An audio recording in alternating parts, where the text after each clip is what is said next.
मैं नर्क जैसी लव मैरिज से बाहर कैसे निकली। स्नेहा पूना के एक संपन्न परिवार में जन्मी।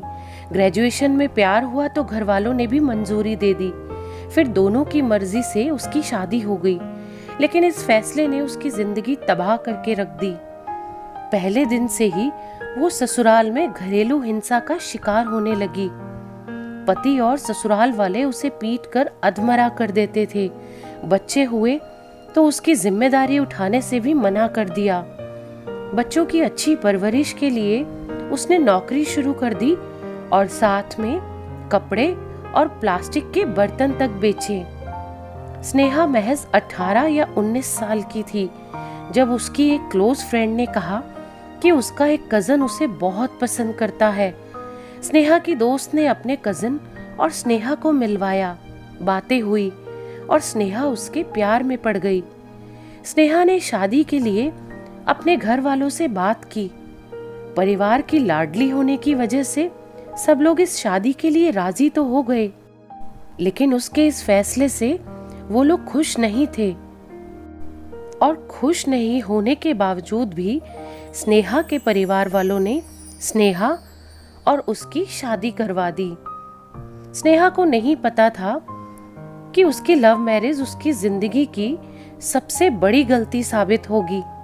शादी के पहले दिन से ही ससुराल वालों की वो बदसलूकी का शिकार हुई। उसके हाथों से मेहंदी का रंग उतरता उससे पहले ही मारपीट के निशानों से उसका शरीर नीला पड़ने लगा। पति का बर्ताव भी उसके साथ बहुत बुरा था। सास ससुर से लेकर ननद तक के ताने वो सुनती थी। नेहा हर पल डरी रहती थी कि जाने किस बात पर वो पिटने लगे। किसी से बात करती तो पिटती, मायके जाती तो मार खाती। पति पीट पीट कर उसे अधमरा कर देता था। स्नेहा पर किसी को भी रहम नहीं आता था। उसे जान से मारने तक की कोशिश भी की गई। नौकरी से लौटती तो आधा आधा घंटा दरवाजा नहीं खुलता था। कड़कती धूप में वो घर के बाहर खड़ी रहती थी। घर में खाना तक भी उसे भरपेट नहीं मिलता था। स्नेहा जिंदगी से इतनी ज्यादा हताश हो गई कि उसने अपनी जान लेने की कोशिश भी की। रोज रोज मारपीट और जिल्लत झेलने के बाद उसके मन में ख्याल आता कि वो मर जाए, लेकिन अपने माँ बाप का ख्याल उसे रोक लेता। एक बार तो वो इतनी ज्यादा हताश हो गई थी कि उसने दवाई खाकर अपनी जान देने की कोशिश की। तभी उसके रिश्ते की एक दीदी ने हालचाल जानने के लिए उसे फोन किया। उसकी आवाज से उन्हें कुछ शक हुआ तो वो तुरंत भागकर उसके ससुराल आई और उसे अस्पताल लेकर गई। शादी के बाद स्नेहा के पेरेंट्स ने स्नेहा के लिए एक घर खरीदा और उसके पति समेत सब उसी घर में ही रहते थे। उस घर में भी स्नेहा पर अत्याचार होता ही रहता था। घर का सारा खर्च भी स्नेहा उठाती थी। पति एक एमएनसी कंपनी में लाखों की सैलरी लिया करते थे, लेकिन कभी 10 रुपए तक स्नेहा को नहीं मिलते थे। स्नेहा जो पैसे कमाती उसे भी ससुराल वाले ही रख लेते थे और मायके से जो पैसे मिलते वो भी पति और सास ससुर उसके पर्स से उसे बिना पूछे निकाल लिया करते थे। स्नेहा को कई साल तो ये बात हजम करने में लगी कि उसके घर वाले ही उसके पैसे चुराते हैं। स्नेहा खुद को तसल्ली देती कि आज कल नहीं तो परसों वो अपने प्यार से सबको बदल देगी। तन मन और धन से वो सबकी सेवा करती थी। पति बीमार पड़े तो 4 महीनों तक वो बिस्तर पर ही रहे। स्नेहा की माँ ने उनके इलाज का सारा खर्च उठाया। इसके बाद भी न पति बदला और ना ही उसके सास ससुर बदले। शादी के करीब 1 साल बाद स्नेहा प्रेग्नेंट हो गई थी। अक्सर तबीयत खराब रहती थी। काम करने की हालत में वो नहीं रहती थी। ऑफिस आना जाना उसका मुश्किल होने लगा तो उसने जॉब छोड़ दी। बेटे के जन्म के बाद भी सभी ने उसको परेशान करना जारी रखा। जब फिर वो एक बेटी की भी माँ बनी तब भी हालात नहीं बदले। दोनों बार प्रेगनेंसी पीरियड बहुत ही मुश्किल में उसका बीता था। स्नेहा के पति ने कभी भी अपना पिता होने का फर्ज नहीं निभाया। कभी भी बच्चों की परवरिश में स्नेहा का हाथ नहीं बटाया। बेटी की पढ़ाई पर तो वो 1 रुपए भी खर्च करने को तैयार नहीं होता था। फिर स्नेहा ने अपने ही शहर के एक स्कूल में नौकरी करनी शुरू कर दी ताकि अपने बच्चों को वो अच्छी परवरिश दे पाए। इतना वक्त बीत गया था, सब कुछ एक दिन ठीक हो जाएगा कि आस में वो ना तो अपने माँ बाप को कोई बात बता सकी और ना ही अलग हो सकी, बस चुपचाप पिटती रही। स्नेहा एक बहुत ही अच्छी फैमिली में पली बड़ी थी।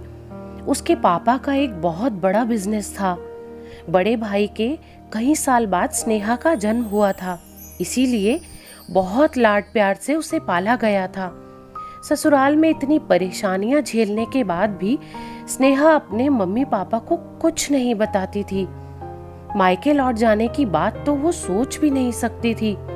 वो सोचती थी कि अपनी मर्जी से शादी की है कि अब पेरेंट्स को बताऊं तो बताऊं भी किस मुंह से, और अगर बताऊंगी तो वो दुखी होंगे। समाज का भी डर उसे सताता था। तलाक के बाद अकेले जिंदगी कैसे कटेगी, बेटी की शादी कैसे होगी, उसके मन में बस यही सवाल घूमते रहते थे। साथ ही कहीं ना कहीं पति से लगाव उसका तब भी गहरा ही था। वो मानती थी कि एक ना एक दिन वो अपने पति को बदल लेगी। यही सोचकर उसने 5 साल काट लिए कि पेरेंट्स को तंग नहीं करना है, लेकिन माँ बाप से बच्चों का हाल कहाँ छुपता है। उन्हें जब सच पता चला तो वो बहुत ही ज्यादा हैरान हुए और उन्होंने स्नेहा को मायके बुला लिया। कुछ समय के बाद स्नेहा के पति उसे वापस चलने का कहकर लेने आ गए। उससे माफी भी मांगी। हालांकि वो हमेशा उसे मारते पीटते ही रहते थे और फिर सॉरी बोलते, झूठे वादे करते। स्नेहा ने अब सोच लिया था कि अब वो अपने ससुराल नहीं जाएगी, लेकिन फैसला लेना जितना आसान होता है, उसे अमल में लाना उतना ही ज्यादा मुश्किल भी होता है। स्नेहा को भी लगा कि अगर वो अपने ससुराल ना लौटी तो फिर वो अपने माँ बाप और भाई बहन पर बोझ बन जाएगी। इसीलिए वो उस नर्क में दोबारा लौट गई। स्नेहा की माँ बहुत ज्यादा पढ़ी लिखी तो नहीं थी, लेकिन वो बहुत समझदार थी। उन्होंने स्नेहा को बहुत सपोर्ट किया। उन्होंने स्नेहा से कहा कि बेटा, खुद के पैरों पर खड़ा होना है तुमने, ताकि किसी के सामने तुम्हें कभी भी हाथ ना फैलाना पड़े। स्नेहा मायके में एक गिलास पानी तक नहीं उठाती थी, लेकिन ससुराल में मुसीबतों का सामना उसे करना पड़ा तो फिर किसी भी काम को करने में उसने शर्म नहीं की। जॉब के साथ ही उसने कपड़ों का काम भी शुरू कर दिया। वो थोक में सूट लाती और घर के ही आसपास की लड़कियों और औरतों को बेचती। स्नेहा लड्डू बहुत अच्छे बनाती थी, तो किसी ने उसे लड्डू बेचने का सुझाव दिया। लोगों ने जब उसके हाथ के बने लड्डू खाए तो उन्हें बहुत ही पसंद आए।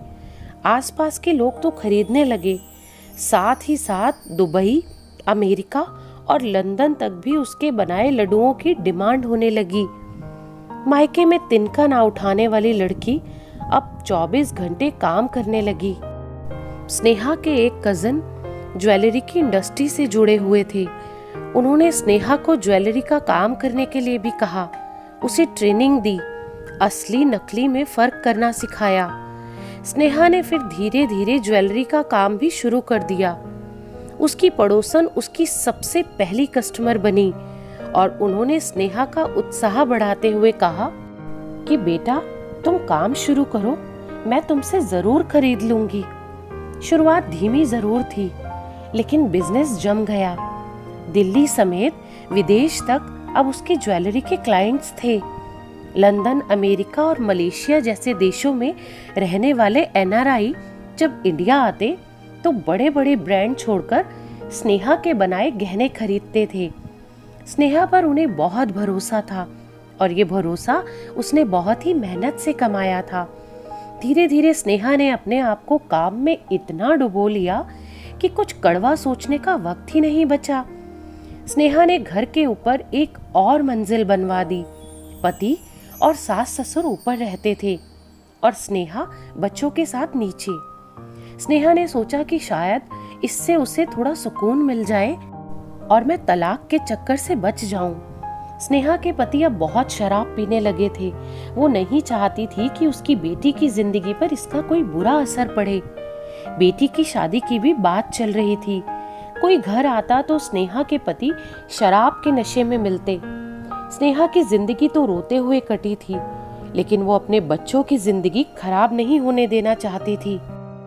हर जिम्मेदारी पर उसके पति एक टका सा जवाब दे देते थे।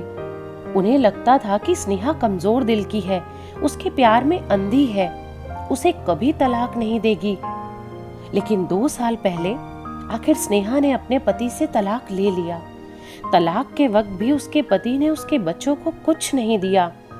अब स्नेहा को लगता है कि उसने बहुत बड़ी गलती की थी कि उसने कभी भी अत्याचारों के खिलाफ अपना मुंह नहीं खोला। क्यों वो बड़े फैसले नहीं ले पाई? मजबूत परिवार से होने और काफी बड़ी यूनिवर्सिटी में पढ़ी होने के बाद भी वो अपनी इस नर्क जैसी शादी से क्यों नहीं निकली, जिसने उसकी सारी की सारी जिंदगी नर्क बना दी थी। स्नेहा की इस जर्नी में ऐसे लोग भी आए जिन्होंने हर कदम पर स्नेहा का साथ दिया। जिस स्कूल में स्नेहा ने 20 साल तक नौकरी की, वहां की प्रिंसिपल ने उसे बहुत सपोर्ट किया, जिनकी वजह से आज स्नेहा यहाँ तक पहुंच सकी। फिर स्नेहा ने अपना पुराना घर बेचा और बहुत बड़ा घर खरीदा। उसका बेटा अब अच्छी कंपनी में जॉब करने लगा। उसकी बेटी एयर होस्टेस बनी। स्नेहा को मदद मिली तो वो यहाँ तक पहुंची। अब स्नेहा दूसरों की मदद करने लगी। वो बिजनेस के साथ साथ अब सोशल वर्क भी करने लगी। घरेलू हिंसा का शिकार महिलाओं, गरीब बच्चों की वो हर संभव मदद करती थी। उसने ऐसी बहुत सी महिलाओं को सपोर्ट किया जिन्हें कोई पूछने वाला भी नहीं था, जिनके घर में कुछ खाने के लिए भी नहीं था। मदद पाकर उन औरतों ने भी मेहनत की और वो भी इस काबिल बनी और आज अच्छी जिंदगी जी रही है। स्नेहा ने औरत होने की वजह से जो मुसीबतें झेली थी, अब वो नहीं चाहती थी कि किसी और को भी ये मुसीबत झेलनी पड़े। स्नेहा सभी औरतों से ये बात कहा करती कि संस्कारों में इतना भी मत जकड़ो कि अपनी खुद की अहमियत ही भूल जाओ, और किसी के प्यार में तो पागल बिल्कुल भी मत बनो। सही गलत का फर्क हमेशा याद रखो। तो दोस्तों, इस कहानी के बारे में आपकी क्या राय है? कमेंट करके ज़रूर बताइएगा। और अगर आपको ये कहानी पसंद आई हो तो प्लीज़ लाइक ज़रूर कीजिएगा। और ऐसी ही दिल को छू लेने वाली और प्रेरणादायक कहानियाँ सुनने के लिए इस चैनल को सब्सक्राइब करें। धन्यवाद।